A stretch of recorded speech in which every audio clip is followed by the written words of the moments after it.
Hello friends, welcome to மாலர் சமையல் kitchen. இந்த வீடியோவில் சுவையான ஆலு பராத்தா சவுத் இந்தியன் ஸ்டைலில் எப்படி செய்யறதுன்னு பார்க்கலாம் வாங்க. இது செய்ய ஒரு ப்ரெஷர் குக்கரில் 4 பெரிய உருளைக்கிழங்கு எடுத்திருக்கேன். அப்ராக்சிமேட்டாக இது ஒரு 600 கிராம் அளவு இருக்கும். இந்த உருளைக்கிழங்கு மூழ்கிற அளவுக்கு தண்ணி வச்சுட்டு இதில் ஒரு 1/2 டேபிள் ஸ்பூன் கல்லுப்பு சேர்த்துட்டு 4 விசில் வச்சு இந்த உருளைக்கிழங்கை ப்ரெஷர் குக் பண்ணி எடுத்துக்கலாம். நெக்ஸ்ட் இப்போ மாவு தயார் பண்ணிக்கலாம். ஒரு மிக்சிங் பவுலில் 2 கப் அளவு கோதுமை மாவு எடுத்திருக்கேன். இதுக்கு 1/2 டீஸ்பூன் அளவு தூள் உப்பு சேர்த்துட்டு இதை நல்லா மிக்ஸ் பண்ணி விட்டுட்டு கொஞ்சம் கொஞ்சமாக தண்ணி விட்டு வழக்கமாக நம்ம சப்பாத்தி மாவு எப்படி பிசைவோமோ அந்த மாதிரி சாஃப்டாக பிசைஞ்சு வச்சுக்கலாம். கடைசியாக மட்டும் கொஞ்சம் எண்ணெய் சேர்த்துட்டு இதை நல்லா மிக்ஸ் பண்ணி ஒரு 1/2 hour ஊற வச்சிடலாம்.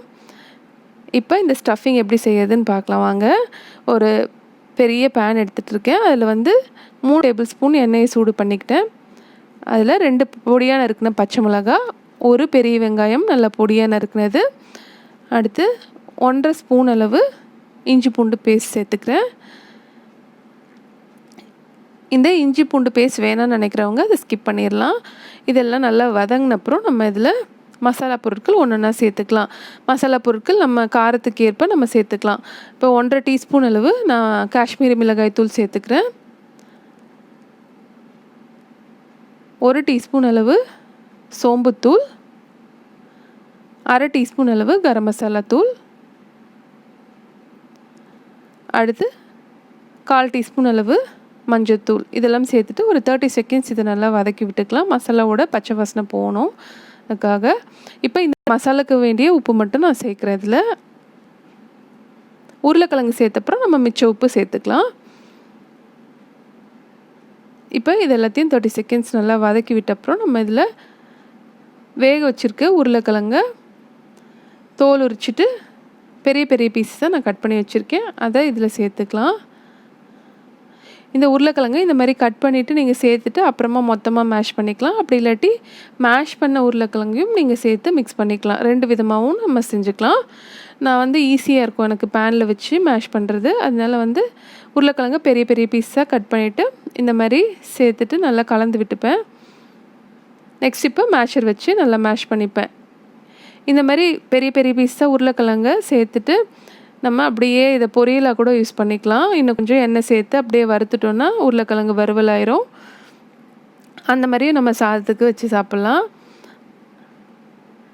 இப்போ இதை நல்லா இந்த மாதிரி பொட்டேட்டோ மேஷர் வச்சு நல்லா மேஷ் பண்ணிவிட்டேன். நல்லாவே மேஷ் ஆகிடுச்சு உருளைக்கிழங்கு. இப்போ இன்னும் கொஞ்சம் உப்பு இதில் சேர்த்துக்கலாம். சேர்த்துட்டு எல்லாத்தையும் நல்லா மிக்ஸ் பண்ணிவிட்டு கடைசியாக பச்சை கொத்தமல்லி நல்லா பொடியாக நறுக்கி சேர்த்துக்கலாம். இந்த கொத்தமல்லியை நல்லா இந்த மாதிரி கடைசியாக ஆஃப் அன் அப்புறம் நல்லா ஆறுனப்புறம் கூட சேர்த்துக்கோங்க. அப்போ நமக்கு அந்த பராத்தாவில் நல்லா டேஸ்ட்டாக இருக்கும் அந்த கொத்தமல்லியோட ஃப்ளேவரு. இப்போ இது எல்லாத்தையும் நல்லா மிக்ஸ் பண்ணிவிட்டு இதை நம்ம ஒரு பக்கம் வச்சிடலாம். நல்லா ஆறட்டும் இந்த ஸ்டஃபிங்கு. நெக்ஸ்ட் இப்போ சப்பாத்தி எப்படி திரட்டுறதுன்னு பார்த்துக்கலாம். நல்லா ஒரு பெரிய பாலாக எடுத்திருக்கேன். இதை நல்ல ஒரு திக்கான சப்பாத்தியாக தேய்ச்சிக்கலாம். சப்பாத்தி தேய்க்கும் போது இந்த மாதிரி நகர்த்தி விட்டு தேய்ச்சிக்கோங்க. அப்போ தான் நமக்கு எல்லா சைடும் ரவுண்டாக வரும். இந்த மாதிரி நல்லா கனமான ஒரு சப்பாத்தியை நான் தேய்ச்சிட்டேன். இப்போ ஒரு பெரிய பால், நம்ம சப்பாத்தி மாவு எவ்வளோ எடுத்தோமோ அந்த அளவுக்கு கூட ஒரு பால் எடுத்துக்கலாம். இந்த ஸ்டஃபிங் நல்லா ஆறி இருக்கணும். இப்போ இந்த மாதிரி ஒரு பேக் மாதிரி செஞ்சுக்கலாம். செஞ்சுட்டு மேலே எக்ஸ்ட்ரா இருக்க மாவு இந்த மாதிரி ட்விஸ்ட் பண்ணிவிட்டு எடுத்துருங்க. அப்போ நமக்கு உள்ளே இருக்க ஸ்டஃபிங்லாம் அந்த பால்குள்ளார சீல் ஆகிடும். நம்ம இதை இந்த மாதிரி மடித்து விட்டுட்டோன்னா நமக்கு இந்த மாதிரி கிடச்சிரும்.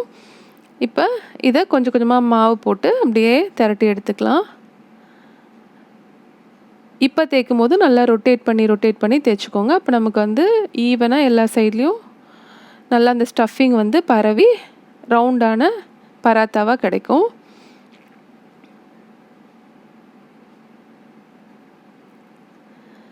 இப்போ தவாவில் போட்டு ஒரு டைம் திருப்பி போட்டுட்டு அதுக்கப்புறம் நமக்கு எண்ணெயோ பட்டரோ எது வேணுமோ அதை தடவிட்டு இதை நார்மலான சப்பாத்தி போலையே சுட்டு எடுத்துக்கலாம். ஒன்று சாப்பிட்டாலையும் நல்லா ரொம்ப ஃபில்லிங்காக இருக்கும். பிரேக்ஃபாஸ்ட்க்கு டின்னருக்கு எந்த டைமில் வேணாலும் நீங்கள் இதை சர்வ் பண்ணலாம். தயிர் அப்புறம் ஊறுகாய் இது மட்டும் இருந்தால் கூட போதும், ரொம்ப சூப்பராக இருக்கும். நம்ம கிரேவின்னு தனியாக எதுவும் வைக்க தேவையில்லை. சுட சுட south Indian style aloo paratha தயாராகிடுச்சு. நம்ம வீட்டில் உள்ள ரெகுலர் இன்க்ரீடியன்ஸ் தான் நான் யூஸ் பண்ணியிருக்கேன். ஒன்றும் ஸ்பெஷலாக எதுவும் யூஸ் பண்ணல. நீங்களும் ஒரு தடவை இதை ட்ரை பண்ணி பாருங்கள். இதே மாதிரி வீடியோ பிடிச்சிருந்தா மறக்காமல் சேனலுக்கு சப்ஸ்கிரைப் பண்ணுங்கள். தேங்க்யூ.